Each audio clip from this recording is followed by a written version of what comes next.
আজকের এই এক্সপ্লেইনারে ভারতের সবচেয়ে বড় দুটি সরকারি লটারির পেছনের বিশাল অর্থনৈতিক দিকগুলো বিশ্লেষণ করা যাক। এটি সম্পূর্ণ শিক্ষামূলক। বর্তমানে ১৯৯৮ সালের লটারি রেগুলেশন অ্যাক্টের অধীনে ১৩টি রাজ্য বৈধভাবে এই বিশাল সিস্টেমগুলো পরিচালনা করছে। তবে এই তালিকার একেবারে শীর্ষে রয়েছে দুটি নাম, কেরালা এবং নাগাল্যান্ড। চলুন এদের পার্থক্যগুলো একটু খুঁটিয়ে দেখি। এখন প্রশ্ন হল, সরকারি তহবিলের এই বিশাল অর্থনৈতিক প্রোগ্রামগুলো আসলে কিভাবে কাজ করে? বেশ ইন্টারেস্টিং, তাই না? কেরালা ১৯৬৭ সালেই বেশ সুশৃঙ্খলভাবে শুরু করেছিল, যা ম্যানুয়াল ড্র থেকে আজকের আধুনিক লজিস্টিক্সের রূপ নিয়েছে। অন্যদিকে নাগাল্যান্ড বেসরকারি ডিস্ট্রিবিউটরদের মাধ্যমে এই বিশাল নেটওয়ার্ক তৈরি করেছে, যা সাধারণত লটারি সংবাদ নামেই সবচেয়ে বেশি পরিচিত।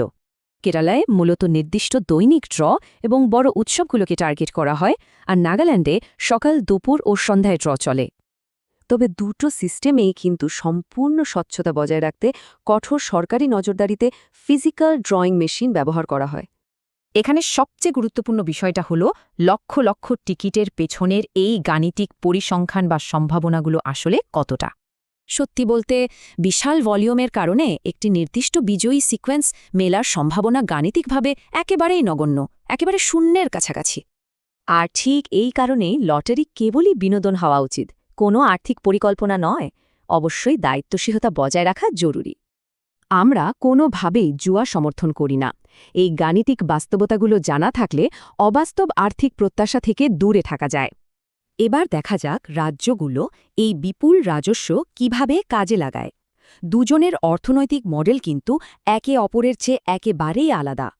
যেমন কেরালার বিখ্যাত কারুণ্যা হেলথ স্কিম তাদের ফান্ড সরাসরি হাসপাতালে চিকিৎসা এবং রোগীদের আর্থিক সহায়তায় ব্যয় করে থাকে। অন্যদিকে নাগাল্যান্ড তাদের ফান্ড ব্যবহার করে গ্রামীণ উন্নয়ন এবং রাস্তাঘাট তৈরির মতো বিস্তৃত সব অবকাঠামোগত কাজে।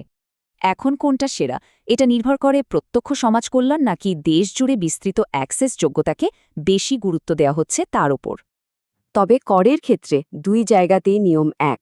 আয়কর আইন অনুযায়ী উৎস থেকেই নির্দিষ্ট পরিমাণ কর কেটে নেওয়া হয়।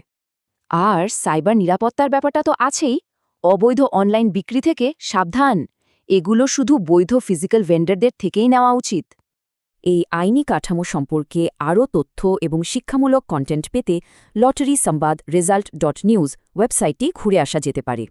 শেষমেশ, এই ফ্রেমওয়ার্কগুলো বোঝা খুব জরুরি।